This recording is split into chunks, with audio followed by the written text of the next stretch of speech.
नमस्कार, आप देख रहे हैं टीएनआर न्यूज़ और मैं हूं आपके साथ में राकेश निर्मलकर। देश में इस साल लोकसभा के चुनाव कुछ ही महीने में होने हैं और उसी को लेकर ये हमारा खास सेशन है जिसमें मैं आपको बताऊंगा देश के उन सांसदों के बारे में कि वो कितना धनवान है, वो कितने पढ़े लिखे हैं, उनका क्रिमिनल बैकग्राउंड कैसा है। छत्तीसगढ़ के आज मैं सांसदों के बारे में बताने वाला हूँ, लोकसभा सांसदों के बारे में बताने वाला हूँ कि उनके पास में आखिरकार कितनी संपत्ति है। दरअसल छत्तीसगढ़ में अभी 11 लोकसभा की सीटें, जिसमें से अभी वर्तमान में 8 सांसद हैं। 3 सांसद अभी विधानसभा के चुनाव लड़े जिसमें उन्होंने जीत दर्ज की, जिसके बाद में उनकी संसद से सदस्यता चली गई है। अभी वर्तमान में वो विधायक है। जैसे अरुण साव है बिलासपुर से, वो सीट खाली है।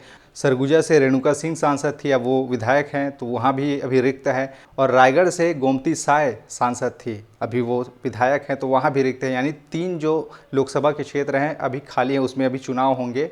उसके साथ ही साथ भारत में भी चुनाव होने वाले हैं। 8 जो सांसद हैं उनकी संपत्ति के बारे में मैं आज आपको एक एक करके बताने वाला हूँ। शुरुआत करते हैं। पहले नंबर पर कौन है, सबसे करोड़पति सांसद कौन है पूरे छत्तीसगढ़ में? तो पहले नंबर पर है ज्योत्सना महंत।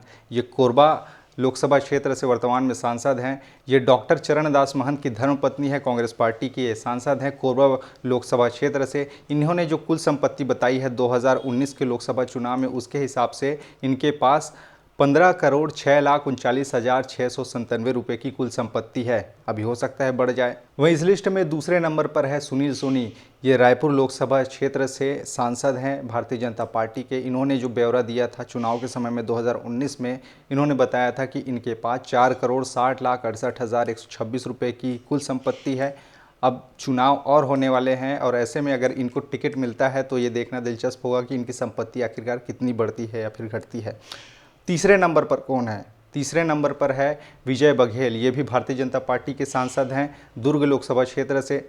इनकी जो संपत्ति है 2019 के एफिडेविट के मुताबिक वो था 3,44,29,027 रुपये इनकी कुल संपत्ति थी। लेकिन एक इंटरेस्टिंग बात मैं आपको बताता हूँ, इनको टिकट मिला पाटन से इस बार विधानसभा चुनाव लड़ने के लिए। तो इसमें जब इन्होंने चुनाव आयोग को अपना एफिडेविट दिया तो उस समय इन्होंने बताया कि इनके पास जो कुल संपत्ति है वो है 3,67,89,940 रुपये इनकी कुल संपत्ति है। यानी कि जो बीते 4 साल है सांसद रहते हुए इनकी संपत्ति कितनी बढ़ी? 23,60,913 रुपये इनकी संपत्ति बढ़ी है। आगे बढ़ते हैं। चौथे नंबर पर है मोहन मंडावी। ये भारतीय जनता पार्टी के सांसद है कांकेर लोकसभा क्षेत्र से। इन्होंने जो अपनी संपत्ति बताई थी उसमें इन्होंने बताया है कि 2,86,75,553 रुपये इनकी कुल संपत्ति है मोहन मंडावी की। इस लिस्ट को आगे बढ़ाते हैं। 5वें नंबर पर है संतोष पांडे। ये राजनांदगांव लोकसभा क्षेत्र से भारतीय जनता पार्टी के सांसद हैं और इन्होंने उस समय चुनाव आयोग को बताया था कि इनकी संपत्ति 2,48,61,970 रुपये की है। लिस्ट को आगे बढ़ाते हैं। 6वें नंबर पर आते हैं। चुन्नीलाल साहू का नाम आता है। ये भी लोकसभा के सांसद है महासमुंद से। ये भारतीय जनता पार्टी के सांसद है और इन्होंने बताया था कि इनकी जो कुल संपत्ति है 2019 में वो 1,75,91,883 रुपये की है। वहीं इससे एक कदम आगे बढ़ते हैं। 7वें नंबर पर है जांजगीर चांपा से लोकसभा सांसद भारतीय जनता पार्टी के गुहाराम अजगले।